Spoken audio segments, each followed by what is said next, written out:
എല്ലാവർക്കും നമസ്കാരം. അശോകവനം എന്നെൻ്റെ ചാനലിലേക്ക് സ്വാഗതം. ഞാൻ അംബികാനന്ദൻ തൃശ്ശൂർ.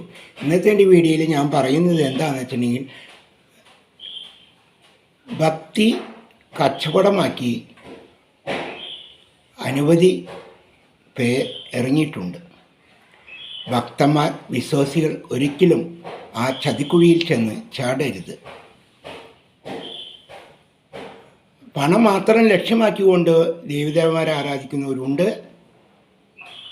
എന്നാൽ സത്യസന്ധമായി ഈശ്വരൻ്റെ പാദം മാത്രം ശരണം പ്രാപിച്ച് മുന്നോട്ട് പോകുന്നവരുമുണ്ട്. രണ്ടും നമ്മൾ തിരിച്ചറിയണം. ആര് തിരിച്ചറിയണം? ഭക്തന്മാരും വിശ്വാസികളും അത് തിരിച്ചറിയണം. അത് നിങ്ങളുടെ ചുമതലയാണ്. അപ്പോൾ അതിനെക്കുറിച്ചിട്ടാണ് ഞാൻ ഈ വീഡിയോ ചെയ്യുന്നത്. ഈ വീഡിയോ ചെയ്യുമ്പോൾ ആരെങ്കിലും വിഷമം തോന്നിയിട്ടുണ്ടെങ്കിൽ, നിങ്ങളെ വിഷമിക്കാനല്ല, എൻ്റെ ഭക്തരെ രക്ഷിക്കാനാണ് ഞാൻ ഈ വീഡിയോ ചെയ്യുന്നത്. എൻ്റെ വീഡിയോ ഇഷ്ടമാകാൻ ലൈക്ക് ചെയ്യണം, ഷെയർ ചെയ്യണം, കമൻറ്റ് ചെയ്യണം. ആദ്യമായിട്ട് എൻ്റെ വീഡിയോ കാണുന്ന മക്കൾ, വീഡിയോ അല്ല എൻ്റെ ചാനൽ ആദ്യമായിട്ട് കാണുന്ന മക്കളാണെങ്കിൽ ആ ബെല്ല് ബട്ടനും ചുവന്ന ബട്ടനൊക്കെ ഒന്ന് അമർത്തിക്കൊണ്ട് എൻ്റെ വീഡിയോയിൽ കാണണം കേട്ടോ. നമുക്ക് വീഡിയോയിലേക്ക് പോകാം. രാമൻ സീതയെ തേടി നടന്നേ, താമരച്ചേലുള്ള ജാനകി വഴി പോകുന്നതാരാനും കണ്ടുല്ലോ നിങ്ങളോട് എല്ലാവരോടും. അപ്പോൾ നമ്മൾ വളരെയധികം ശ്രദ്ധിക്കേണ്ടതായിട്ടുണ്ട്. നമ്മളൊരു ക്ഷേത്രത്തിൽ പോകുന്നു, ഈശ്വരനോട് ഭജിക്കുന്നു, ഗുരുവായൂർ പോകുന്നു, ഗുരുവായൂരപ്പനോട് ഭജിക്കുന്നു. ഗുരുവായൂരപ്പം ഒരിക്കലും നമുക്ക് മറുപടി തരില്ല. കൊടുങ്ങല്ലൂർ പോകുന്നു, ഭജിക്കുന്നു, കൊടുങ്ങല്ലൂർ അമ്മയുടെ വിഗ്രഹത്തിൽ നിന്ന് നമുക്ക് അശരീരി കേൾക്കുമോ? ഇല്ല. അപ്പോൾ ഈ കലിയുഗത്തിലെ ഭഗവതിയുടെ സ്വരങ്ങൾ കേൾക്കുക ആരിൽ കൂടിയാണ്? ആൾദൈവങ്ങൾ കൂടിയാണ്. അപ്പോൾ ദേവി പ്രസാദിപ്പിച്ച് അവർക്ക് അനുഗ്രഹം കൊടുത്തിട്ടുള്ളതാണ്. പക്ഷേ എല്ലാ ആൾദൈവങ്ങൾക്കും ശക്തിയുണ്ട്, ദേവി അറിഞ്ഞു കൊടുത്തിട്ടുള്ളതാണ്. പക്ഷേ ചിലവർ മാത്രമേ ദേവിപാദം ചേരാൻ ആഗ്രഹിക്കുന്ന ഭക്തരുള്ളൂ. അവരെ ഭക്തന്മാർ തിരിച്ചറിയുകയില്ല. എന്നാൽ ചിലവർ ജീവിച്ചിരിക്കുമ്പോൾ ആഡംബരമായി ജീവിക്കാൻ ആഗ്രഹിക്കുന്നവർ, അവർക്ക് കാറ് വേണം, അവർക്ക് ബംഗ്ലാവ് വേണം, അവർക്ക് സുഖമായി ജീവിക്കണം. അതിന് ഭക്തി കച്ചവടമാക്കണം. ഭക്തന്മാരെ നമ്മൾ സർവത്തിന് നാരങ്ങ പിഴിയണ പോലെ പിഴിഞ്ഞെടുക്കണം. മനസ്സിലാവുണ്ടോ? ഇത് നിങ്ങൾ തിരിച്ചറിയണം. നിങ്ങൾക്ക് മോക്ഷമാണ് വേണ്ടത്.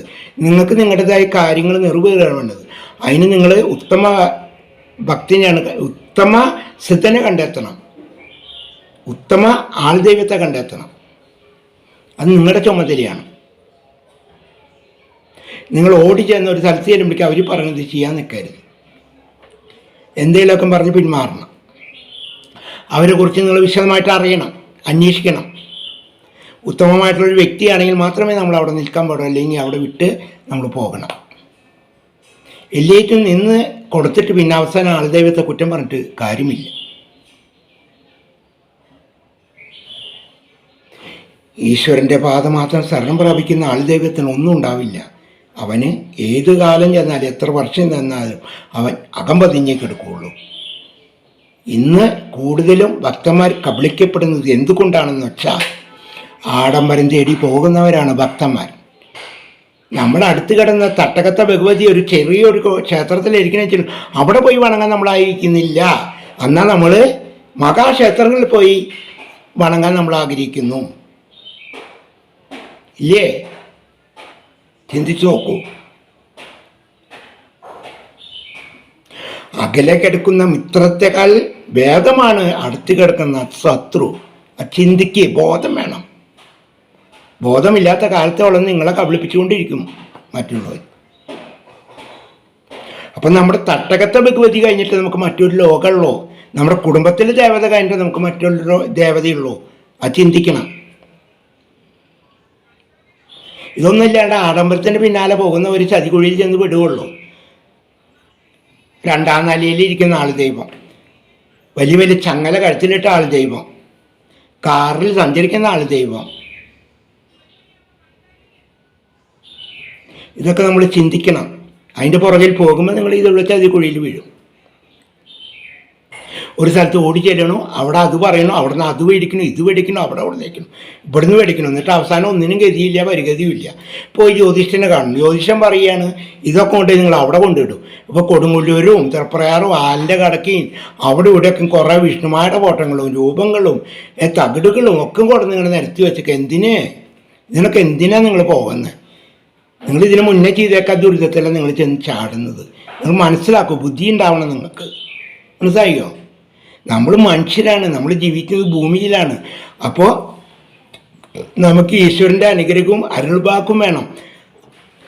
ഈശ്വരൻ അനുഗ്രഹിച്ചിട്ടുണ്ട് ആൾ ദൈവങ്ങളെ, പക്ഷേ എല്ലാവർക്കും ശക്തിയുണ്ട്. പക്ഷേ ഞാൻ പറഞ്ഞുവല്ലോ, ചിലവർ മാത്രമേ ദൈവപാദം ചേരാൻ ആഗ്രഹിക്കുന്നുള്ളൂ. ചിലവർ ആഡംബരമായി ജീവിക്കുന്നവരാണ്. ആഡംബരമായി ജീവിക്കുന്നവർക്ക് പണം വേണം. ആ പണത്തിന് വേണ്ടി ഭക്തനെ പിഴിയും എന്ന് നിങ്ങൾ ചിന്തിക്കുക. മനസ്സിലായോ? ഇനിയും ചതികളിൽ ചെന്ന് ചാടാണ്ടിരിക്കും നിങ്ങളൊക്കെ. പിന്നെ ചില സംശയ രോഗികളുണ്ട്. അവരെ പിന്നെ ഒന്നിനും പറഞ്ഞിട്ട് കാര്യമില്ല. അവർ പിഴിഞ്ഞെടുക്കണവരുണ്ട്. എൻ്റെ അടുത്ത് ഈ സംശയ രോഗികൾ വന്ന് ഞാൻ പറയും അതൊന്നും ഇല്ല, അത് പോയിക്കോന്ന് പറഞ്ഞാൽ അവർ പോവും. പിന്നെ അവരിങ്ങോട്ട് തിരിഞ്ഞു നോക്കില്ല. ആ നേരം അവർക്കൊപ്പം നമ്മൾ നിൽക്കണം. ശരിയാണ്, നിങ്ങൾ പറഞ്ഞത് ശരിയാണ്. രാത്രി അത് വരുന്നുണ്ട്, രാത്രി ഇത് വരുന്നുണ്ട് എന്നൊക്കെ നമ്മൾ പറഞ്ഞു കഴിഞ്ഞാൽ അവർ നമുക്ക് ഒപ്പം നിൽക്കും. അപ്പോൾ അവർ ഒരു 50,000 20,000 ഒക്കെ നമുക്ക് എടുത്ത് നമുക്കിങ്ങനെ തിരികെ വയ്ക്കാം. മനസ്സിലാവുണ്ടോ? ഞാൻ ആഗ്രഹിക്കുന്നില്ല. മനസ്സിലാവുണ്ടോ? ഈ സംശയ രോഗികളോടൊക്കെ ഞാൻ സത്യസന്ധമായ കാര്യം പറഞ്ഞു വിടുകയും ചെയ്യണം. പക്ഷെ ഒരാളും എൻ്റെ അടുത്തേക്ക് വരാറില്ല. ആ പോക്കെ പോകുള്ളൂ. പക്ഷെ എന്താ, അവർ ഉദ്ദേശിച്ചെത്തിയിട്ടില്ല, അവർ സംശയ രോഗിയല്ലേ. അപ്പോൾ അവർ പിഴിയാൻ എനിക്കറിയില്ല, അതുകൊണ്ട് ഞാൻ ചെയ്യാറില്ല. മനസ്സിലാവുണ്ടോ? ഇനിയിപ്പോൾ ഇയാളുടെ കാര്യം ഇരുന്നിട്ട് വിസ്തരിക്കുക, മറ്റുള്ളവരെ കുറ്റപ്പെടുത്താമെന്ന് ചിന്തിക്കേണ്ട. അന്വേഷിച്ചോ വന്നിട്ട് 30 വർഷകാലത്തോളം ഭജിക്കുന്ന ഒരു ഭക്തൻ്റെ അല്ലെങ്കിൽ ഒരു ഉപാസകൻ്റെ ഒരു വീടോ ഒരു അമ്പലം നിങ്ങൾ വന്ന് നോക്ക്, ചുറ്റുപാട് അന്വേഷിക്കുക. ആരെങ്കിലും എന്തെങ്കിലും പറയുകയാണെങ്കിൽ പറയും. എനിക്കെൻ്റെ ഭഗവതിനെ എനിക്ക് ആലംഘനം ചെയ്തു പോകണം, അതേ ഞാൻ ആഗ്രഹിക്കുന്നുള്ളൂ. എന്നാൽ എനിക്ക് ഭക്തന്മാരെ കൊണ്ടൊന്നും കാര്യങ്ങളുണ്ടാവണില്ല എന്ന് ഞാൻ പറയില്ല. അമ്മേനെ അത്ര അടുത്ത് നിൽക്കുന്ന ഭക്തന്മാരിൽ കൂടെ മാത്രമേ എനിക്ക് കിട്ടുന്നു. അതുകൊണ്ട് ഞാൻ എൻ്റെ ദേവിയുടെ കാര്യങ്ങൾ നോക്കണം, എൻ്റെ വയറ്റുപഴുപ്പ് നോക്കണം. മനസ്സിലാവുന്നുണ്ടോ? എനിക്കൊരാഡംബരവുമില്ല. ഞാൻ സാധാരണ ഒരു കുടിലാണ് ജീവിക്കുന്നത്. 35 വർഷം കഴിഞ്ഞ ഒരു ഉപാസകനാണ് ഞാൻ. എനിക്ക് എന്തെല്ലാം പരസ്യം ചെയ്യാം. എൻ്റെ ഇവിടെ ഇരിക്കുന്ന സർവ്വശക്തികളായ ദൈവങ്ങളാണ്. ഇവരൊക്കെ വെച്ച് എന്തെല്ലാം പരസ്യം ചെയ്യാം, ഇത്ര പണം ഉണ്ടാക്കാം. എനിക്ക് വേണ്ട. എനിക്കെൻ്റെ ഭഗവതിയാണ് വേണ്ടത്. എനിക്കെൻ്റെ ഭഗവതിയുടെ പാതയിൽ ചേരണം. ഭഗവതി അറിഞ്ഞ ഭക്തന്മാരെ മാത്രമേ ഞാൻ സ്വീകരിക്കുകയുള്ളൂ. അല്ലാത്തവരാരും എൻ്റെ അടുത്തേക്ക് വരണ്ട. മനസ്സിലായോ? അപ്പം നിങ്ങൾ ഓരോന്നിൽ ചെന്ന് ചാടുമ്പോൾ നിങ്ങൾ സൂക്ഷിക്കുക. കുറേ ആൾക്കാർ ഇപ്പോൾ മഴ പെയ്ത കൂന് മുളയ്ക്കണ പോലെ ഇവിടെ വിഷ്ണുമായുടെ ഭക്തർ വന്നിക്കണം. വിഷ്ണുമായുടെ ഭക്തരും ഉപാസകരും. ആദ്യകാലത്ത് വിഷ്ണുമായ എന്ന് പറയുമ്പോൾ ഭയമായിരുന്നു. ഇന്ന് പൊക്കം പൊട്ടി മുളച്ചുണ്ട് ആൾക്കാരെ പറ്റിക്കുക. എന്നിട്ട് കുറേ തകിട്, കുറേ മറിച്ചതൊക്കെ കുടുംബത്ത് വെച്ച് കുടുംബം ആകെ തർപ്പണമായി കഴിയുമ്പോൾ ജ്യോതിഷനെ പോയി കാണും. ജ്യോതിഷൻ പറയും അവിടെ കൊണ്ടേക്ക്. എന്നിട്ട് ഇപ്പോൾ ചോറ്റാനിക്കരും കൊടുങ്ങല്ലൂരും തൃപ്രാറൊക്കെ ആൽമരത്തിലും അവിടെ ഇവിടെയൊക്കെ ദേവന്മാരുടെ ഫോട്ടങ്ങളും വിഗ്രഹങ്ങളാണ് ഈ കൊടുന്ന് വെച്ചിട്ട്. ഇതിനൊക്കെ പോണേ? ഈ ദുരിതം എന്തിനേറ്റ് വാങ്ങണം നിങ്ങളൊക്കെ?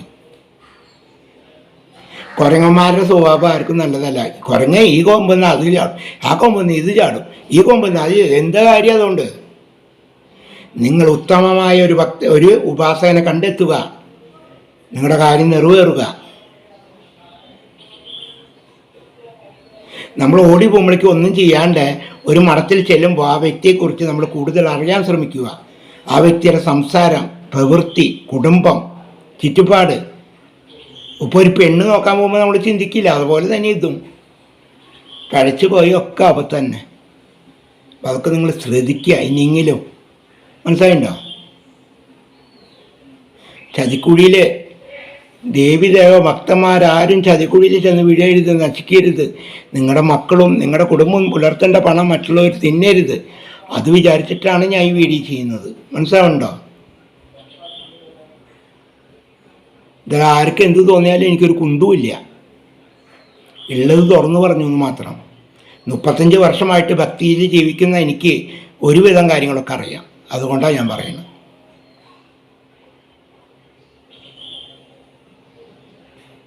അപ്പം അതുകൊണ്ട് എൻ്റെ മക്കളെ നിങ്ങൾ ശ്രദ്ധിക്കുക. നിങ്ങൾ അവിടെ ഇവിടെ ഓടി ചെല്ലരുത്. അവിടുന്ന് ഒക്കെ കൊടുന്ന് വയ്ക്കും. നിങ്ങളുടെ വീട് പൊട്ടിത്തെറിച്ച് നശിച്ചു പോവും. നിങ്ങൾ പോയിക്കോളൂ ഒരാൾ ദൈവത്തിൻ്റെ അടുത്ത്. അവിടെ ഉത്തമമായ ഒരാൾ ദൈവമാണെന്ന് മനസ്സിലാക്കിയ ശേഷം ഒരാൾ ദൈവത്തിനെ നിങ്ങൾ ആശ്രയിക്കൂ. അവിടെ തന്നെ ശരണം പ്രാപിക്കൂ. എല്ലാം അവിടെ നിന്നാണ്. എനിക്ക് അവിടെ നിന്നാണ് ഭഗവാനെ ഭഗവതി എന്ന് വിചാരിച്ചിട്ട് ആ പാദം ശരണം പ്രാപിച്ച് മുന്നോട്ട് പോയാൽ തീർച്ചയായും നിങ്ങളെ രക്ഷിക്കും. അത് ഉത്തമനായ ഒരു ഉപാസകൻ്റെ അടുത്ത് വേണം പോകാൻ. അല്ലാതെ നിങ്ങൾ തെറ്റുകളിലേക്ക് പോയി ചാടരുത്. പുതിയൊരു വീഡിയോ ആയി വരുന്നവരെ എല്ലാവരും സുഖസന്തോഷമായിരിക്കും.